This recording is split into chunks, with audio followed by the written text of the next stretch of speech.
Alright. Okay, now ladies. Yeah?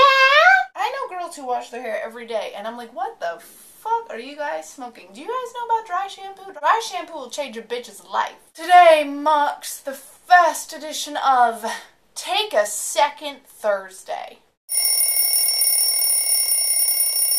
Let's take a second and talk about dating. You know how dating usually goes. You meet somebody, you think that they're cute, you think that they're cool, they think the same about you, you decide that you're gonna go out for a drink or dinner or lunch or coffee or to the cemetery to feed some ducks. I don't know, people are crazy these days. And you just think everything that they do and say is so special and amazing because you're just Twitter-pated. And then like 2 weeks in, you have a conversation with them and you realize that maybe they're not as awesome and perfect as you thought that they were. Record scratch!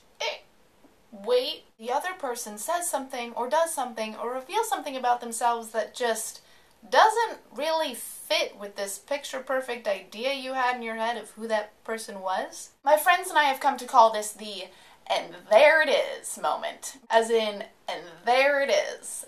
That's why this isn't gonna work after all. If you're smart, usually you'll experience the "and there it is" moment and politely say, you know, I don't really think that this is gonna work after all because I fundamentally disagree or I'm very uncomfortable with the information that you just shared with me. But if you're anything like me, you'll usually let the relationship continue for a little while until it becomes glaringly obvious that you're not compatible at all, and then at that point feelings are involved and it's uncomfortable and you have shit at their apartment and you're like, fuck, I should have realized it back on date 3. Ain't that life, though? The "and there it is" moment can come in a lot of different formats, so I thought that I would share some of my "and there it is" moments with you.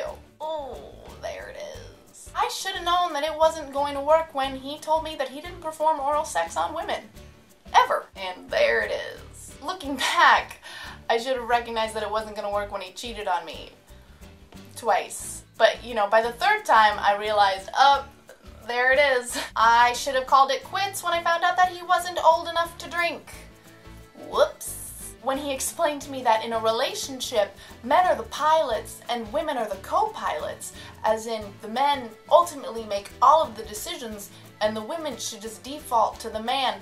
Yeah, as an independent woman, I kinda should have realized this ain't gonna work. But I didn't. I dated him well into football season. When he told me he believed everything in the Bible, like everything, like dinosaurs don't exist. And there it is. I probably should have realized that things weren't going to work out when we got into a huge screaming fight on our 2nd date that ended with me crying. And there it is. Nope, didn't register at that point in time. I should have seen the end coming on our 1st date when he told me that his longest relationship was 3 months and he was in his 30s.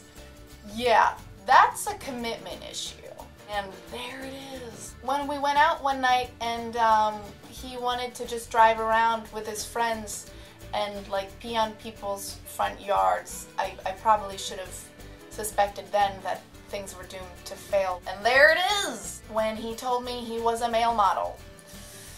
Ooh, and there it is. Looking back, how could I have not seen it coming? How could I have not have recognized that "and there it is" moment right at the first? I just had such a YouTuber rite of passage. I was like 3 minutes away from ending this video and my camera died, so I had to go charge it, and now it is much later and I honestly don't remember where I was in all of this stuff. So I'm just gonna leave you with this. Be on the lookout for those "and there it is" moments, and I would love it if you guys posted your own "and there it is" moments in the comments, just so that I don't feel quite so alone, because that's what YouTube is all about. Okay, see ya.